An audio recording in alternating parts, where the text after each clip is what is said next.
Hello everyone, welcome back to my mini blog channel. আশা করছি সকলে ভালো আছো, আমিও কিন্তু খুব ভালো আছি। তো আজকে যেহেতু সানডে, আমি আর অনিকেত বাড়িতে বসেছিলাম। অনিকেত বাড়িতে বসেছিল বলাটা ভুল, অনিকেত একটু ওর দরকারের কাজে গিয়েছিল। তো আজকে আমাদের সানডে বলে বিকালবেলা বেরোনোর কোথাও প্ল্যান ছিল, কিন্তু আমরা বেরোতে পারিনি। তাই আমি বোর হচ্ছিলাম বলে অনিকেত বললো যে চল তোকে একটা মেলা থেকে ঘুরিয়ে আনি। তা আমি বাবার বলছি যে এখানে কোথায় মেলা? তো মধ্যমগ্রাম চৌমাথার ওখানে একটা মেলা হচ্ছিল, তো সেখানেই আমাকে অনিকেত আর কি নিয়ে আসে। আর এইখানে জানো তো মানে হচ্ছে 12 মাসে 13 পার্বণ, মানে এই মাঠটার মধ্যে সবসময় দেখি কিছু না কিছু লেগে রয়েছে। তো সেটাই আমি আগে আর কি অনিকেতকে বলছিলাম। তো অনিকেত বলছে যে হ্যাঁ এখানে সবসময় মেলা হতে থাকে, কিন্তু বিশ্বাস করো এখানে আমার কোনো জিনিস পছন্দ হয়নি মেলায়। এখানে একটা কানের দুল দেখছিলাম, সেই কানের দুলটার দামই বলছে 280 টাকা। তখন আমি অনিকেতকে বললাম যে কিচ্ছু নেবো না, তুই বাড়ি চল আমাকে নিয়ে, আর আমার এই মেলাতে থাকতে ভালো লাগছে না।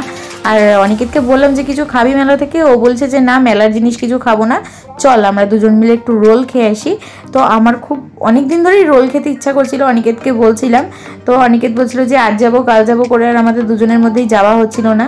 অনিকেত বলছে যে চল যখন বেরিয়েছি দুজন মিলেই যাই। আর কি বলতো, আমি আমার রিয়েল ভয়েসটা মানে আর কি ভিডিওর ভয়েসটা দিতে পারছি না, কারণ হচ্ছে অনেক আওয়াজ হচ্ছিল বলে। তো সেই জন্য আমি ভয়েস ওভার দিয়ে দিচ্ছি তোমাদেরকে।